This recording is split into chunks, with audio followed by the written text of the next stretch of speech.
Perkenalkan, nama saya Isnuriani Ali, Prodi S1 Keperawatan. Saya akan membacakan tentang penggunaan tanda baca dan ejaan, ringkasan, ikhtisar, abstrak, dan sintetis, kalimat efektif, dan membaca kritis. Nah, saya akan menjelaskan tentang itu semua.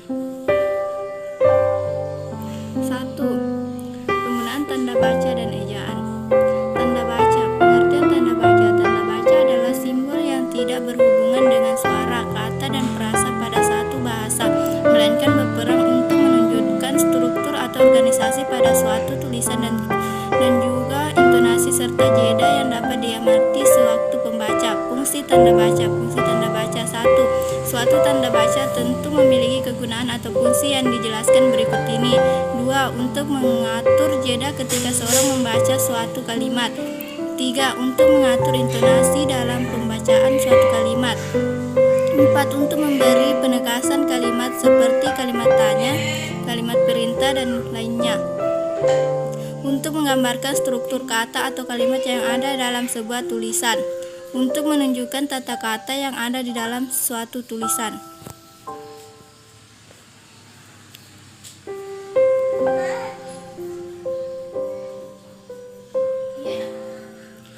Jenis-jenis tanda baca. Jenis tanda baca dalam bahasa Indonesia adalah sebagai berikut. 1. Tanda baca titik. 2. Tanda baca koma. 3. Tanda baca titik koma. 4. Tanda baca titik 2. 5. Tanda hubung. 6. Tanda pisah. 7. Tanda elipsis. 8. Tanda kurung. 9. Tanda tanya. 10. Tanda seru. 11. Tanda kurung siku. 12. Tanda petik. 13. Tanda petik tunggal. 14. Tanda garis miring. 17. Tanda apostrof.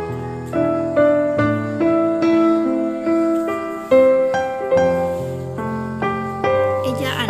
Pengertian ejaan. Ejaan adalah keseluruhan peraturan bagaimana melambangkan bunyi ujaran dan bagaimana antara hubungan antara lambang-lambang itu, pemisahan dan penggabungan dalam suatu bahasa.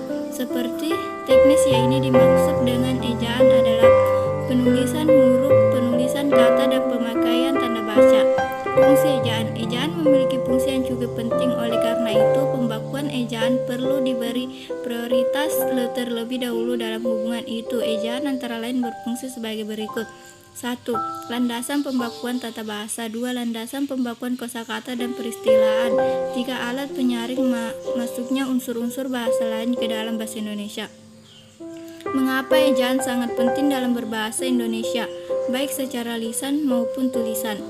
Dari sistem ejaan juga penting untuk mengatur penggunaan bahasa dan peraturan berbahasa Indonesia. Sebuah bahasa penting adalah sebagai pengingat sekaligus pengikat yang erat dalam segala perbedaan yang ada. Pentingnya sistem ejaan pada bahasa Indonesia. Untuk mempertegas atau menyamakan bahasa yang digunakan.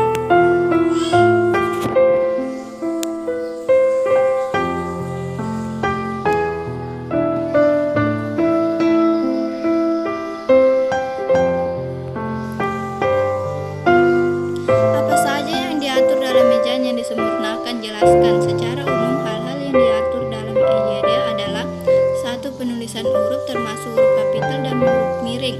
2. Penulisan kata. 3. Penulisan tanda baca. 4. Penulisan singkatan atau akronim. 5. Penulisan angka dan lambang bilangan. 6. Penulisan unsur sarapan. B. Ringkasan, ikhtisar, abstrak, dan sintetis. 1. Ringkasan. Pengertian ringkasan. Ringkasan adalah dalam presentasi dari kejadian atau peristiwa yang panjang disajikan secara singkat atau cara yang baik untuk memotong atau memangkas, menyajikan hasil esai panjang dan disajikan dalam bentuk pendekatan singkat. Ciri-ciri ringkasan. Berikut ini terdapat beberapa ringkasan terdiri atas: 1. Pengungkapan kembali sebuah karangan atau naskah bacaan dalam bentuk yang padat. 2. Memproduksi kembali apa yang diungkapkan pengarang dalam tulisannya. 3. Menjaga urutan ide-ide pokok sehingga terbangun ringkasan dari naskah asli.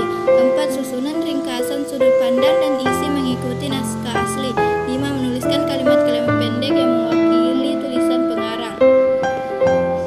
Tujuan pembuatan ringkasan. Ringkasan dibuat untuk mendekatkan sebuah karangan yang panjang, karena tujuan ringkasan adalah memahami dan mengetahui isi dari sebuah buku, sehingga diperlukan latihan-latihan untuk membimbing seseorang agar dapat membaca karangan dengan cepat. Jadi salah satu tujuan yang membuat ringkasan itu membantu seseorang agar bisa membaca sebuah buku dalam waktu singkat dan menghemat waktu. Manfaat ringkasan sebagai sarana untuk membantu kita dalam mengingat isi sebuah buku atau suatu uraian yang begitu panjang. Rangkuman memuat ide-ide pokok yang mewakili setiap bagian aslinya. Pengertian ikhtisar. Ikhtisar merupakan suatu bagian dari tulisan yang menyampaikan suatu informasi yang penting dari sebuah tulisan dalam bentuk yang sangat singkat. Ikhtisar merupakan bagian yang sangat penting setelah membuat kesimpulan dan rekomendasi. Ikhtisar adalah penulisan pokok-pokok masalah penulisan, tidak harus berurutan, boleh secara acak atau disajikan dalam bahasa pembuat ikhtisar tanpa mengubah tema sebuah wacana.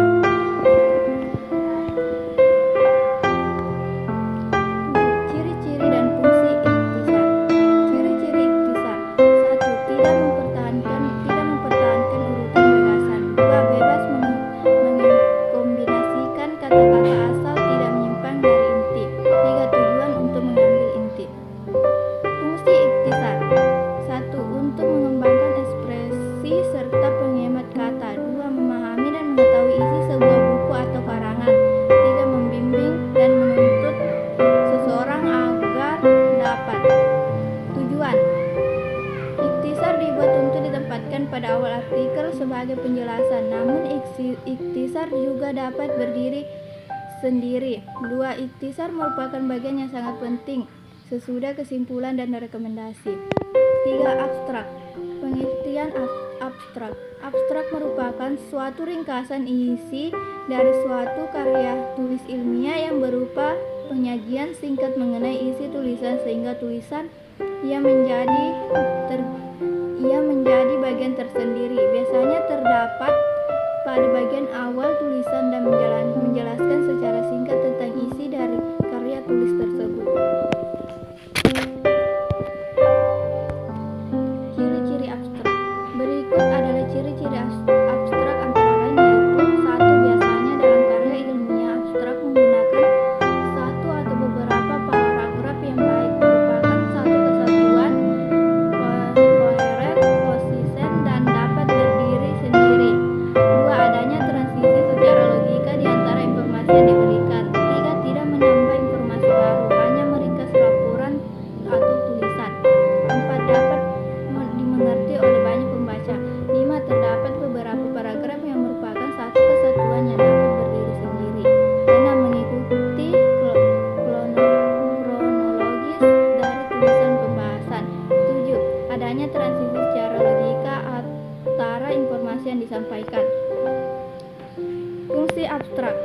Berikut adalah fungsi abstrak, antara lain sebagai berikut. 1. Komponen utama laporan hasil penelitian. 2. Gambaran umum tentang isi laporan penelitian. 3. Bahan pertimbangan bagi pembaca. Manfaat abstrak. Berikut adalah beberapa manfaat abstrak, diantaranya yakni: 1. Supaya dapat menghemat waktu dalam membaca dokumen aslinya. 2. Supaya dapat memperbanyak jumlah bacaan yang dapat dibaca dalam jangka waktu yang bersamaan.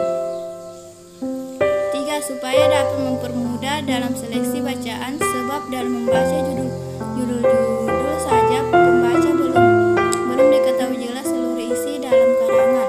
4. Supaya dapat membantu menghilangkan kesulitan bahasa di dalam membaca karangan asli. 5. Supaya dapat membantu mencari literatur, sebab banyak karangan yang tidak diterbitkan. 6. Supaya dapat meningkatkan efisiensi pembuatan indeks. 7. Supaya dapat membantu dalam pembuatan tinjauan pustaka. 4. Sintetis. Pengertian sintetis.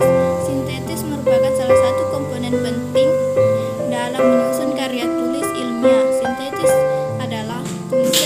utuh dan baru mengenai rangkuman dari berbagai sumber rujukan mengenai pengertian atau pendapatan. Fungsi sintetis. Fungsi sintetis dalam sebuah karya tulis ilmiah adalah sebagai pendapat, gagasan, atau ide baru yang diberikan oleh penulis untuk memecahkan masalah yang ditemukan.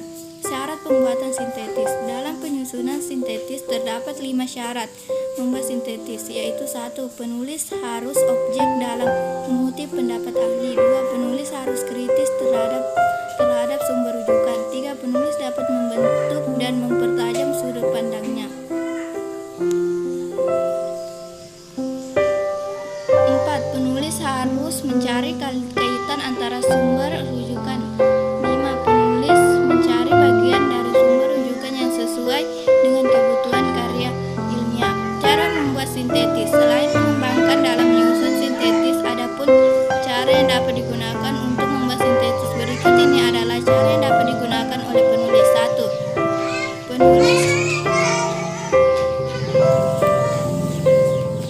1. Penulis membaca berbagai sumber rujukan secara cepat dan kritis. 2.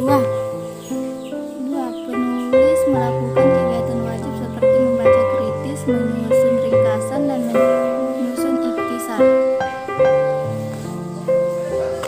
C. Kalimat efektif. 1. Pengertian kalimat efektif. Dalam Kamus Besar Bahasa Indonesia, efektif diartikan dapat membawa hasil atau berhasil guna. Bahasa sederhana, efektif merupakan kata sifat untuk menunjukkan sesuatu yang tepat guna. Dari beberapa pengertian di atas dapat ditarik kesimpulan mengenai pengertian kalimat efektif. Kalimat efektif merupakan kalimat dengan unsur yang utuh dan tepat. Ciri-ciri kalimat efektif. Ciri-ciri kalimat efektif adalah sebagai berikut. 1. Membuat unsur kalimat dengan lengkap dan tepat. 2. Unsur tersebut antara lain subjek, predikat, objek, dan keterangan.